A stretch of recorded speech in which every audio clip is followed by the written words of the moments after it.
Third Ward is a dynamic African American community, and we believe that everything that needs to be here and supposed to be here is here.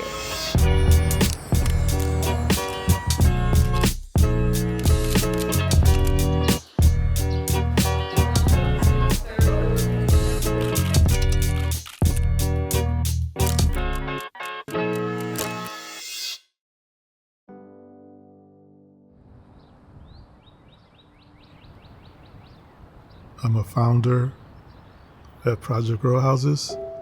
I got to know Rick and Jesse and Floyd, just by attending different types of functions. And Rick told me about these houses on Holman.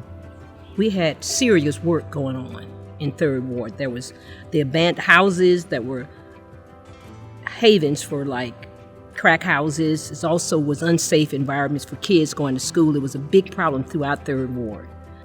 During those times, the early years, he was just trying to connect with other artists. Well, the problem he was trying to solve was trying to get this community, this city, to see the importance of these houses. Those are the things that kind of set the stage for what was going on in Third Ward, and then what from Rick as an artist, looking at how that environment would be reflected and addressed and dealt with in a way that, again, we need to move toward change and making things a lot better and a little bit more hopeful for life in the area.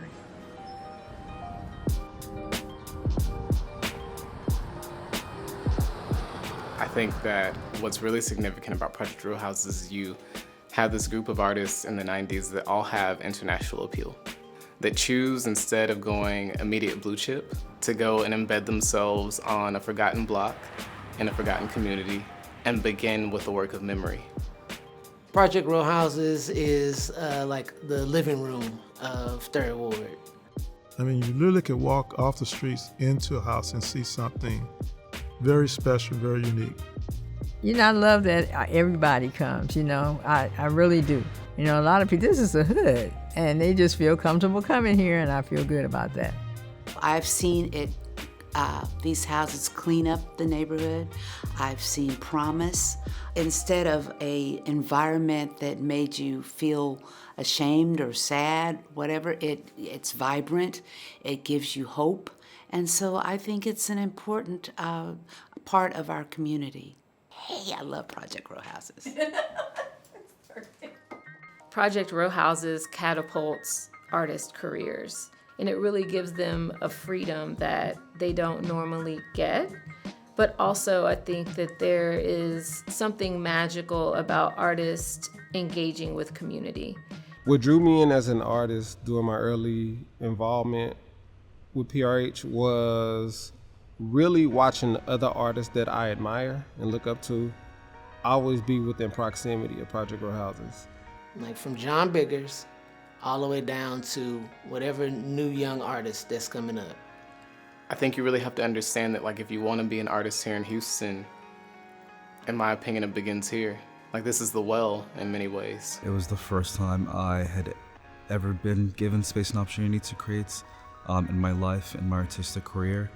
Row House is the one that taught me that I am a creative.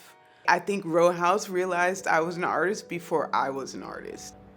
Well, I'm having a really full circle moment from selling plants on my porch. I never even thought of doing this as a business until someone at Project Row Houses visited my house, and they were like, "We've never seen a house decorated like this. You should sell some plants."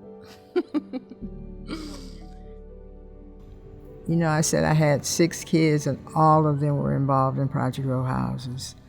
Well, Project Row Houses, and it was a safe haven for my children also.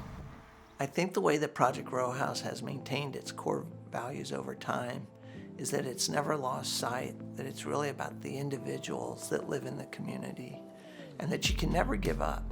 It wasn't always easy. There were months where we didn't know if the lights were going to be left on or not. And here we are over 30 years later. First of all, a lot of people can't get a grasp of art and how they should fund that. But with this program, there's so many we have education. There's just so many things, so many facets of it that you can find your warm and fuzzy.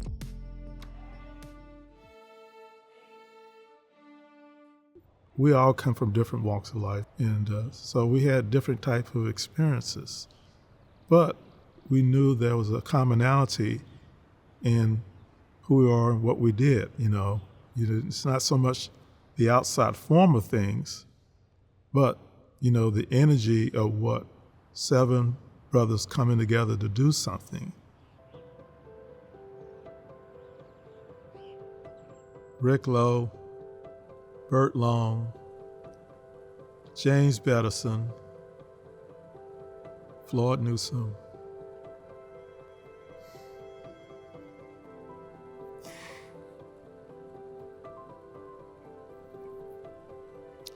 Jesse Locke, George Smith, Bert Samples.